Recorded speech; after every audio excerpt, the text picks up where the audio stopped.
Hello my sweet student. आज हम लोग एक बहुत ही इंपॉर्टेंट टॉपिक के बारे में पढ़ने वाले हैं जो कि हमारे लिपिड्स मेटाबॉलिज्म्स डिसऑर्डर में रखा गया है, जिसका नाम है फैटी लीवर।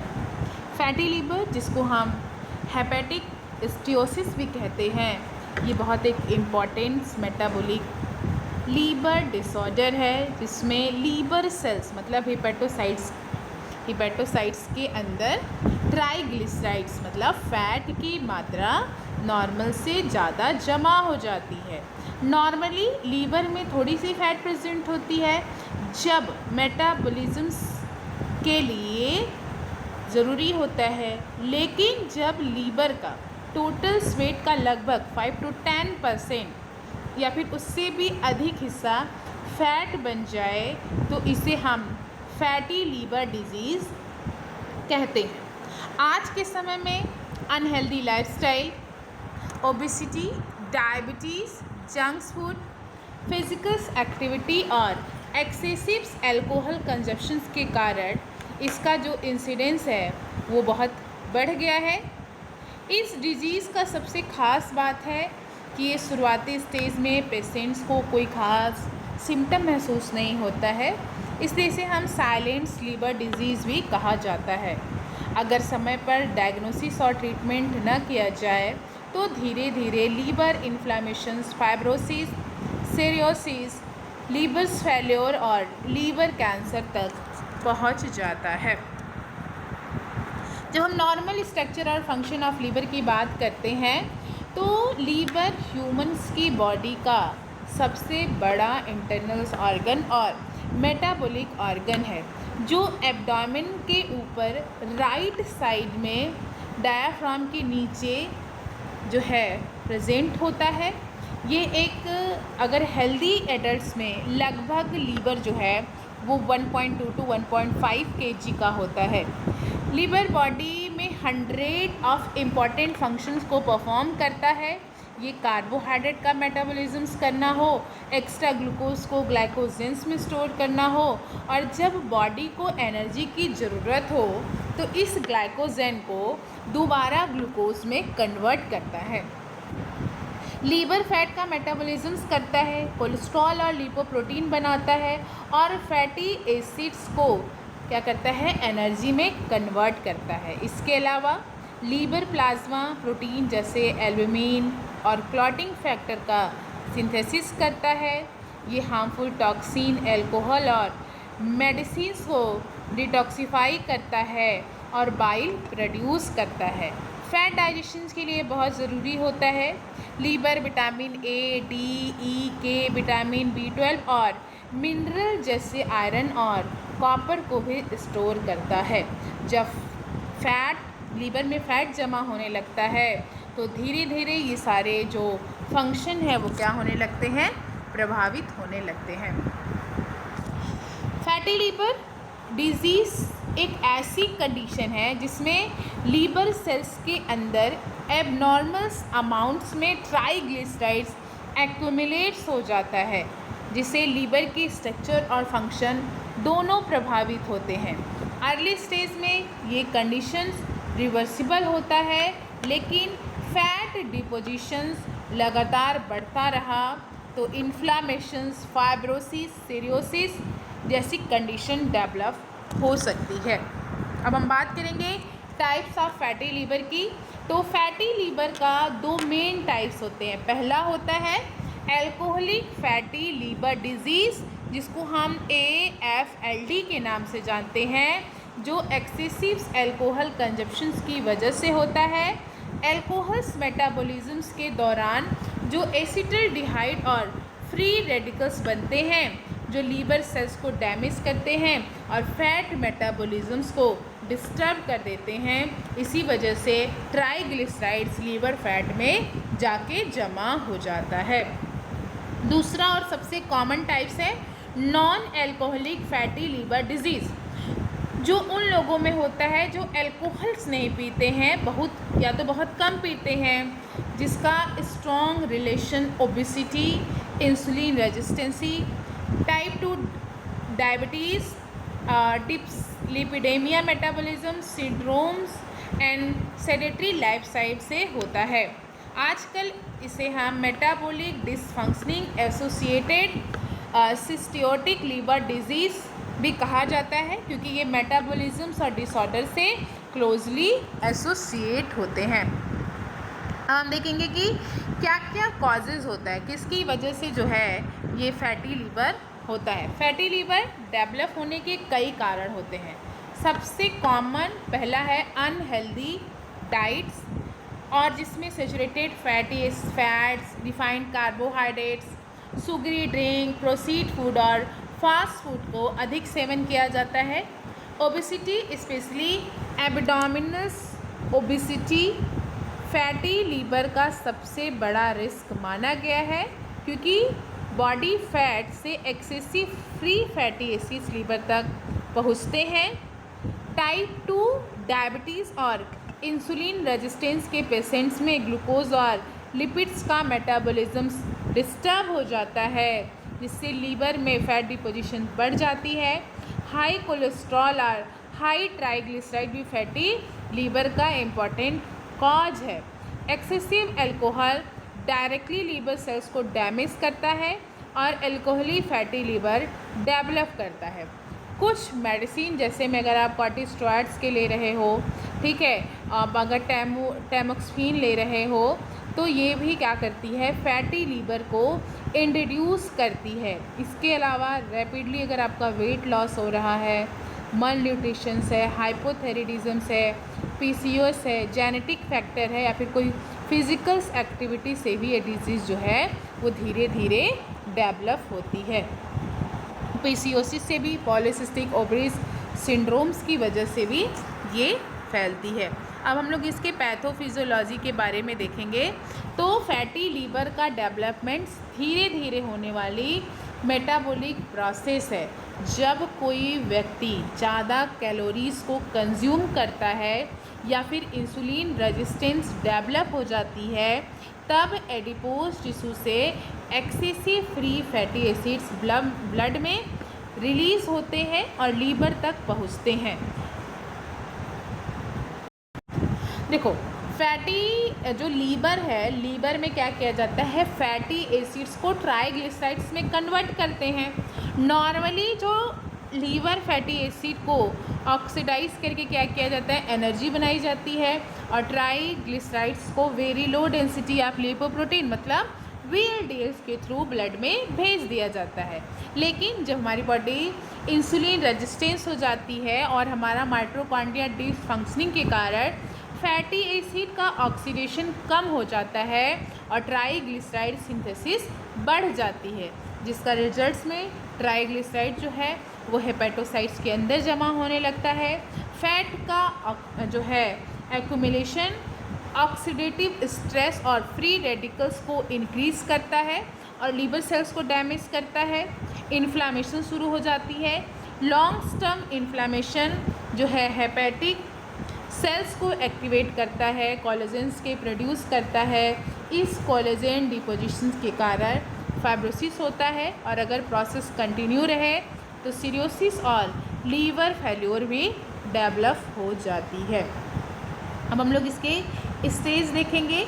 तो देखो, फैटी लीवर के बेसिकली 4 स्टेज जो है माने गए हैं, जिसमें पहला है सिंपल स्टीओसिस, जिसमें सिर्फ लीवर सेल्स में फैट एक्यूमुलेट हो पाता है और इन्फ्लामेशंस नहीं होती है।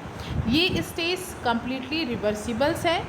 दूसरा स्टेज जो है जिसको बोलते हैं स्टेटोहेपेटाइटिस, जिसमें फैट के साथ इन्फ्लामेशन और लीवर सेल इंजरीज शुरू हो जाती है। फिर है हमारा नॉन अल्कोहलिक केसेस में, जो हमारा नॉन अल्कोहलिक स्टेटोहेपेटाइटिस, और अल्कोहलिक केसेस में जो हमारा अल्कोहलिक स्टेटोहेपेटाइटिस कहा जाता है। तीसरी स्टेज है फाइब्रोसिस की, जिसमें क्रोनिक इन्फ्लामेशन के कारण कोलेजन डिपोजिशन हो जाती है, स्कार टिश्यू फॉर्मेशन शुरू हो जाती है, और छोटी जो है और फाइनल स्टेज में सिरोसिस है, जिसमें नॉर्मल सेल्स जो है लीवर टिश्यू जो है वो एक्सटेंसिव स्कार टिश्यूज़ को रिप्लेस हो जाती है, और इस स्टेज में liver failures, portal hypertension, liver cancer जैसे रिस्क बढ़ जाते हैं। अब हम आएंगे अगर क्लिनिकल फीचर्स में, तो फैटी लीवर एक अर्ली स्टेज में पेशेंट्स को कोई सिम्टम्स नहीं होता।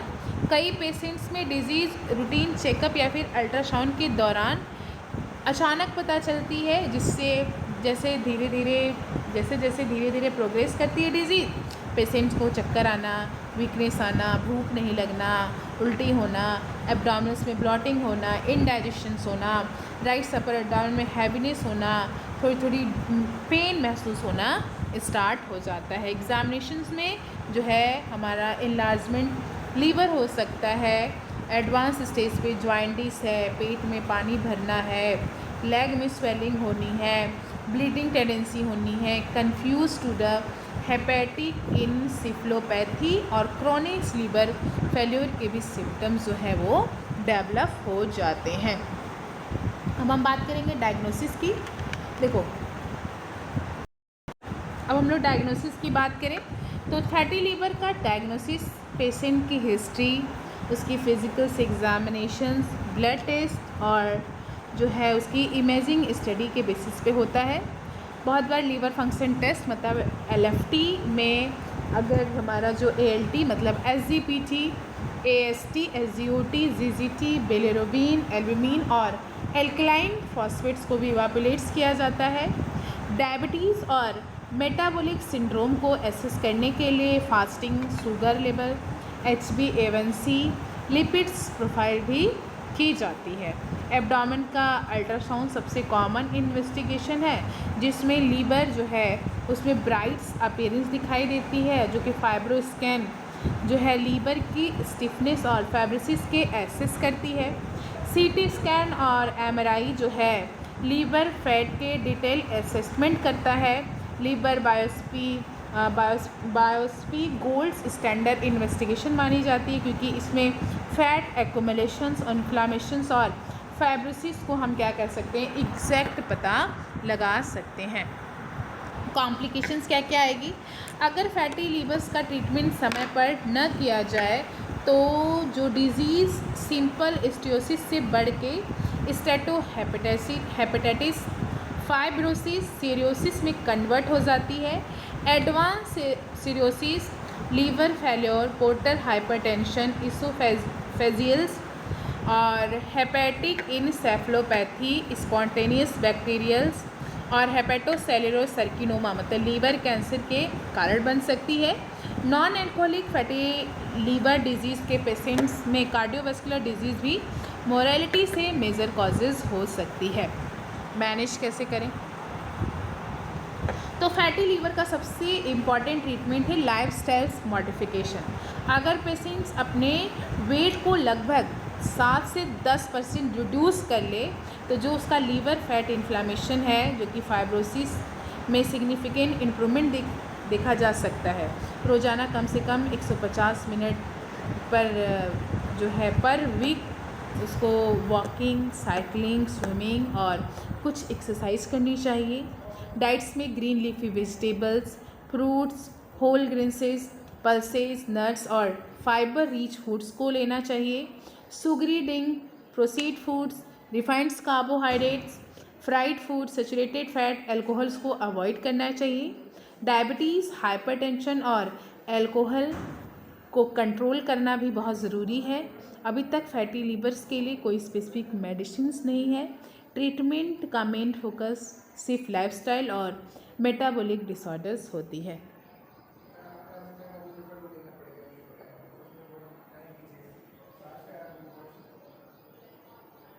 प्रिवेंट से ऐसे करेंगे, तो देखो प्रिवेंशन जो है फैटी लीवर का प्रिवेंशन करने के लिए हेल्दी बॉडी का वेट मेंटेन करना, रेगुलर एक्सरसाइज करना, बैलेंस डाइट लेना, सीजनल फ्रूट्स और वेजिटेबल्स को डेली इंटेक बढ़ाना, प्रोसीड फूड और सुगरी ड्रिंक को अवॉइड करना, अल्कोहल से दूर रहना, डायबिटीज़, हाइपरटेंशन और कोलेस्ट्रॉल्स को कंट्रोल करना बहुत ज़रूरी है। रेगुलर हेल्थ चेकअप और अर्ली डायग्नोसिस डिजीज़ के प्रोग्रेशन को रोकने के लिए काफ़ी इफ़ेक्टिव माना गया है। तो देखो फैटी लीवर जो डिज़ीज़ है वो एक कॉमन प्रिवेंटेबल्स और अर्ली स्टेज में रिवर्सिबल्स लीवर डिजीज़ है अगर इसे हम शुरुआत स्टेज में डायग्नोस्ट कर लें तो लाइफस्टाइल बैलेंस, डाइट और रेगुलर फिजिकल एक्टिविटी जो है वो अपनाई जाए तो लीवर अपनी नॉर्मल फंक्शन में वापस आ सकता है। अगर आप अच्छा खाना खा रहे हो, बॉडी की जो फाइटिंग पावर को एक्टिवेट कर रहे हो तो, लेकिन अगर एडवांस फाइब्रोसिस है, सिडोसिस है, फैटी लीवर के पेशेंट्स को हेपेटोलॉजिस्ट और फिजिशियन से प्रॉपर मेडिकल्स और सुपरविजन्स में ट्रीटमेंट लेना बहुत आवश्यक होता है। अब हम लोग दूसरे डिजीज़ के बारे में पढ़ने जा रहे हैं जिनका नाम है डिसलिपिडेमिया। देखो, डिसलिपिडेमिया एक ऐसा मेटाबॉलिक डिसऑर्डर है जिसमें ब्लड्स में लिपिड मतलब या तो कोलेस्ट्रॉल या फिर ट्राइग्लिसराइड जो है या फिर कोई लिपोप्रोटीन की मात्रा नॉर्मल से ज़्यादा या फिर कम हो जाती है। तो मैंने अभी क्या बताया कि जो होता है डिसलिपिडेमिया जो है वो एक क्या होती है, एक मेटाबॉलिक डिसऑर्डर है जिसमें ब्लड में लिपिड या फिर कोलेस्ट्रॉल या फिर कोई ट्राइग्लिसराइड्स या फिर कोई लिपोप्रोटीन की मात्रा नॉर्मल से ज़्यादा या फिर कम हो जाती है।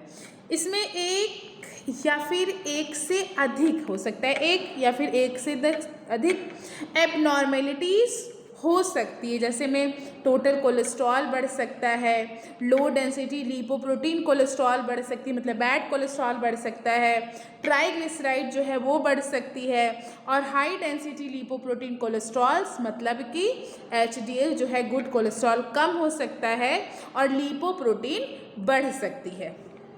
देखो, जो हमारा डिसलिपिडेमिया है उसमें atherosclerosis, coronary artery disease, myocardial infarctions मतलब heart attack, stroke, peripheral artery disease और मेटाबॉलिक डिसफंक्शनिंग जो है वो देखी गई है। उसके साथ साथ जो है हमारा dysfunctioning associated steatotic liver disease भी देखा गया है। ये एक मेजर्स जो है एक मॉडिफिकेशन रिस्क फैक्टर माना जाता है। अगर लिपिड्स लेवल को टाइम पे कंट्रोल नहीं किया जाए तो इन डिजीज़ का रिस्क जो है वो बढ़ जाता है।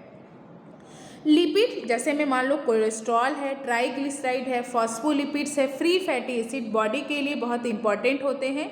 ये सेल मेम्ब्रेन बनाना हो, स्टेरॉइड्स हार्मोन्स बनाने हो, विटामिन डी बनाना हो, बाइल एसिड की सिंथेसिस करने के लिए काफ़ी ज़रूरी होते हैं। ट्राइग्लिसराइड्स जो बॉडी के लिए एक मेजर एनर्जी सोर्स मॉलिक्यूल्स भी होते हैं क्योंकि लिपिड जो है वो पानी मतलब प्लाज्मा में डिज़ोल्व नहीं होता है, इसलिए उन्हें प्रोटीन के साथ मिलकर लिपोप्रोटीन बनानी पड़ती है और ये लिपोप्रोटीन ब्लड्स के थ्रू जो होती है लिपिड्स को बॉडी के डिफरेंट ऑर्गन्स में पहुंचाती है।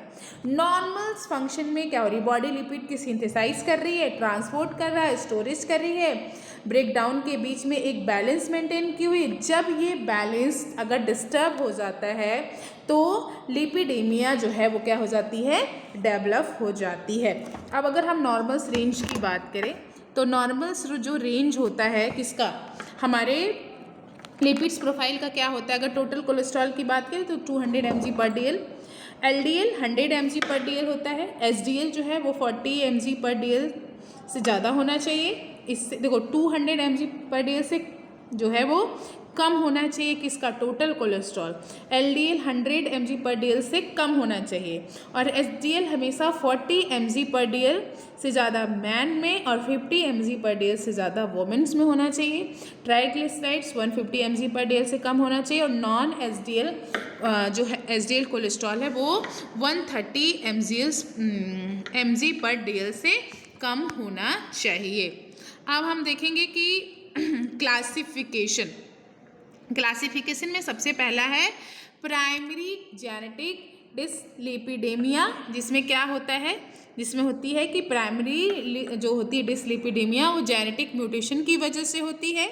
इसमें लिपोप्रोटीन मेटाबॉलिज्म्स के जीन्स में क्या हो जाती है, डिफेक्ट हो जाता है, जिसकी वजह से कोलेस्ट्रॉल या फिर ट्राइग्लिसराइड जो है वो ज़्यादा बढ़ जाती है। जिसमें आता है familiar hyper cholesterolemia, family combined hyperlipidemia, familial hyper triglyceridemia, फिर फैमिलियर बीटा प्रोटेनीमिया और फैमिलियर काइलोनीमिया सिंड्रोम्स होती है वो आती है। ऐसे पेशेंट्स में, ये पेशेंट यंग एज में जो हार्ट अटैक या फिर कोरोनरी आर्टरी डिजीज़ का रिस्क जो होता है बहुत ज़्यादा होता है। फिर आता है हमारा सेकेंडरी, जिसको हम एक्वायर्ड डिसलिपिडीमिया के नाम से जानते हैं। ये किसी दूसरे डिजीज़ या फिर अनहेल्दी लाइफस्टाइल्स, दूसरे डिजीज़ का मतलब हो सकता है डायबिटीज़ मेलिटस की वजह से, हाइपरथायराइडिज्म की वजह से, कुशिंग सिंड्रोम्स की वजह से जो है जो हमारे इंडोक्राइन डिसऑर्डर होते हैं उसकी वजह से हो सकती है। कभी कभी ये रेनल्स डिजीज़, जैसे में अगर किसी को नेफ्रोटिक सिंड्रोम्स है, किसी को क्रोनिक किडनी डिजीज़ है, तब हो सकता है। लीवर डिजीज़ में जो है वो अगर किसी को कोलेस्टिक लीवर डिजीज़ है, फैटी लीवर डिजीज़ है, तब हो सकता है। लाइफस्टाइल फैक्टर में अगर किसी को ओबेसिटी है, सेडेंट्री लाइफस्टाइल है, हाई फैट डाइट्स है, स्मोकिंग है और एक्सेस एल्कोहल से इंटेक हो रही है, तब हो सकता है। या फिर अगर आप ड्रग्स में कॉर्टिस्टेरॉइड ले रहे हो, ओरल कोई पिल्स ले रहे हो, बीटा ब्लॉकर्स ले रहे हो, रेटिनॉइड्स ले रहे हो, तो वहाँ पे भी देखने को मिलता है। जिसके लिए देखो लिपोप्रोटीन और देयर फंक्शंस में मैंने बताया था, कितनी बार बता चुकी हूँ। काइलोमैक्रोन है जो क्या होती है, डाइटरी फैट को एब्जॉर्ब करने के बाद बनती है। इंटेस्टाइन में जो हमारा डाइटरी ट्राइग्लिसराइड्स को क्या करती है, मसल्स में एडिपोज टिश्यू तक पहुँचाती है, जिसमें मेजर जो एपोप्रोटीन है वो ApoB48 होता है। VLDL जो है मतलब very low density lipoprotein basically liver में बनता है और लीवर में बने ट्राइग्लिसराइड्स को क्या करता है, बॉडी टिश्यू तक ट्रांसपोर्ट करता है। फिर आता है इंटरमीडिएट इंटेंसिटी लिपोप्रोटीन IDL, जो IDL VLDL मेटाबॉलिज्म्स और के बीच के इंटरमीडिएट प्रोडक्ट में बनता है। ये लीवर के द्वारा रिमूव किया गया और LDL में क्या होता है, आगे चल के कन्वर्ट हो जाता है। बेसिकली इसमें जो है हमारा फिर आता है लो डेंसिटी लिपोप्रोटीन, जो कि बैड कोलेस्ट्रॉल के नाम से जाना जाता है, जिसमें लीवर में कोलेस्ट्रॉल को बॉडी टिश्यू तक ले जाना हो। जब LDL ज़्यादा हो जाता है तो आर्टरीज की वॉल में डिपॉजिट होके एरेथ्रोस्क्लेरोसिस का कारण बन सकता है, जिसमें ApoB100 आता है। हाई डेंसिटी लिपोप्रोटीन, जिसको गुड कोलेस्ट्रॉल लिपोप्रोटीन के नाम से, कोलेस्ट्रॉल के नाम से जानते हैं, जो कि बॉडी की जो आर्टरीज में एक्स्ट्रा कोलेस्ट्रॉल है उसको वापस रिवर्स में ले आने का काम करता है। अब हम देखेंगे इसके कुछ जो है, हम लोग इसके क्या देखेंगे, पैथोफिजियोलॉजी के बारे में देखेंगे। अब मान लो जो है हमारा डिसलिपिडीमिया लिपिड्स मेटाबॉलिज्म्स के डिस्टर्बेंस की वजह से बनता है। तो जब कोई व्यक्ति मान लो एक्सेस कैलोरीज कंज्यूम्स करता है, ओबेसिटी और इंसुलिन रेजिस्टेंस हो जाती है, तो एडिपोज टिश्यूज से क्या होता है, फ्री फैटी एसिड्स ब्लड में रिलीज होती है। ये फ्री फैटी एसिड लीवर तक पहुंचने में और लीवर में VLDL के सिंथेसाइज को बढ़ा देती है। अब VLDL ब्लड में क्या करता है, ट्राइग्लिसराइड्स की मात्रा को बढ़ा देता है। VLDL जो है मेटाबॉलिज्म्स के बाद IDL और फिर LDL में बनता है। अब एक्सेस LDL आर्टरीज की वॉल में एंटर करके ऑक्सीडाइज LDL में कन्वर्ट हो जाता है और माइक्रोफॉज जो है ये ऑक्सीडाइज LDF को इनगल्फ करके एक फोम सेल्स का फॉर्मेशन कर देती है। अब फोम सेल्स मिलके क्या करते हैं, एक फैटी स्ट्रिक्स बना देते हैं और यही फैटी स्ट्रिक जो है धीरे धीरे प्लाग में बदल जाती है। अगर प्लाग रैप्चर हो जाए तो वो क्या हो जाएगा, थ्रोम्बस बन सकती है, जो हार्ट अटैक, स्ट्रोक्स और पेरिफेरल वस्कुलर डिजीज़ की कॉजेज़ बन जाएगी। अगर HDL कम हो जाए तो अगर हम HDL की बात करें, अगर HDL कम हो तो रिवर्स कोलेस्ट्रॉल ट्रांसपोर्ट कम हो जाती है, जिससे प्लाक का फॉर्मेशन और तेज़ी से होने लगता है। रिस्क फैक्टर क्या क्या होते हैं, जैसे आपकी एज बढ़ रही हो, मेल जेंडर है, फैमिली हिस्ट्री है, जेनेटिक डिसऑर्डर है या ओबेसिटी है, डायबिटीज़ मेलाइटिस है, हाइपरटेंशन है, स्मोकिंग है, अल्कोहल है, फिजिकल इनएक्टिविटी है, हाई सैचुरेटेड फैट डाइट्स है या फिर कोई क्रोनिक स्ट्रेस है, तब जिसकी वजह से होता है। क्लिनिकल फीचर्स क्या क्या आती है इसकी वजह से, जो हमारा जो है डिसलिपिडीमिया की मेजॉरिटी पेशेंट्स में कोई सिम्टम्स नहीं होता है, इसलिए इसको हम साइलेंट डिसऑर्डर्स को भी कहते हैं, जिसमें हो सकता है कि जो है हमारा हेपेटोमेगली, ठीक है, फिर स्प्लेनोमेगली, फिर कॉर्नियल अर्कस, फिर उसके बाद टेंडम जैंथोमस या ऐसी जैसी कंडीशन देखने को मिल सकती है। कॉम्प्लिकेशंस में हो सकता है कि चेस्ट पेन हो रहा हो, ठीक है, मायोकार्डियल इंफ्राक्शन मतलब हार्ट अटैक हो जाए, स्ट्रोक हो जाए, या फिर कॉडी वॉक के टाइम जो है लेग पेन देखने को मिल सकता है। कॉम्प्लिकेशंस क्या क्या हो सकती हैं? कॉम्प्लिकेशंस में अगर जो है डिसलिपिडीमिया का ट्रीटमेंट ना किया जाए तो ये सीरियस डिजीज़ को कॉज कर सकती है, जैसे CAD मतलब कोरोनरी आर्टरी डिजीज़ को, मायोकार्डियल इन्फेक्शन को, स्ट्रोक को, पेरिफेरल आर्टरी डिजीज़ को, फैटी लिवर डिजीज़ को, एक्यूट पैनक्रियाटिक जो है वो डायग्नोस्ड कर सकती है। कॉजेज़ क्या है, डायग्नोस्ड कैसे करेंगे? लिपिड्स प्रोफाइल करा लीजिए, फास्टिंग लिपिड प्रोफाइल, जिसे मेजर कर लेंगे कि टोटल कोलेस्ट्रॉल कितना है, LDL कितना है, HDL कितना है, ट्राइग्लिसराइड्स कितना है, या फिर नॉन HDL कोलेस्ट्रॉल कितना है। फिर एडिशनल टेस्ट में हम एपोलिपोप्रोटीन B करा लेंगे, लिपोप्रोटीन A1 करा लेंगे, लिपोप्रोटीन A करा लेंगे, HbA1c करा लेंगे, थायराइड फंक्शन टेस्ट करा लेंगे, लीवर फंक्शन टेस्ट करा लेंगे, और किडनी फंक्शन टेस्ट जो है करा लेंगे। मैनेज कैसे करना है? मैनेज करने के लिए सबसे पहले जो है लिपिडीमिया का सबसे इम्पॉर्टेंट ट्रीटमेंट लाइफस्टाइल्स मॉडिफिकेशन है। तो अगर पेशेंट को सैचुरेटेड फैट, ट्रांस फैट को कम देना चाहिए, फ्रूट्स और वेजिटेबल को ज़्यादा देना चाहिए, उसके साथ साथ ओमेगा 3 फैटी एसिड्स को देना चाहिए, हर वीक में कम से कम 150 मिनट तक एक्सरसाइज करनी चाहिए, स्मोकिंग और एल्कोहल्स को क्या करना चाहिए? अवॉइड्स करना चाहिए। तो बस दैट इज़ द कुछ पॉइंट जो है लिपिडीमिया का हमें याद रखना चाहिए। जैसे मैं आप लोगों को कुछ पॉइंट्स दिखा रही हूँ कि जो डिसलिपिडीमिया है वो बेसिकली जो है किसकी वजह से, क्या क्या इसमें की पॉइंट्स आपको याद रखना है। 1 मिनट, जस्ट वेट। हाँ देखो, अगर हम देखें कि कुछ जो है वो, जैसे कि डिसलिपिडीमिया क्या है, जो ब्लड में जब कोई एबनॉर्मल लिपिड्स के लेवल आते हैं उसको हम डिसलिपिडीमिया बोलते हैं। LDL जिसको बैड कोलेस्ट्रॉल कहते हैं वो क्या करता है, इस डिसलिपिडीमिया को प्रमोट करता है। HDL जो कि एक्स्ट्रा कोलेस्ट्रॉल को क्या करता है, लीवर तक वापस लेके आता है। फिर आता है ट्राइग्लिसराइड जो कि 500 mg/dl से कम होना चाहिए। एक्यूट पैनक्रियाटिक का रिस्क हो जाता है।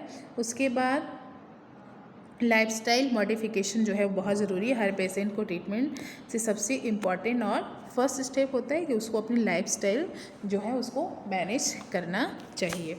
तो आज हम लोगों ने 2 डिजीज़ के बारे में पढ़ा, एक रहा हमारा फैटी लीवर और दूसरा रहा हमारा डिसलिपिडीमिया। तो आज की क्लास में यहीं पे एंड करती हूँ। कल हम लोग पढ़ेंगे नेक्स्ट टॉपिक को, जिसमें हमारा होगा ओबेसिटी को पढ़ेंगे, और उसके साथ साथ और बहुत सारे हम लोग लिपिड्स मेटाबॉलिज्म डिसऑर्डर को पढ़ेंगे।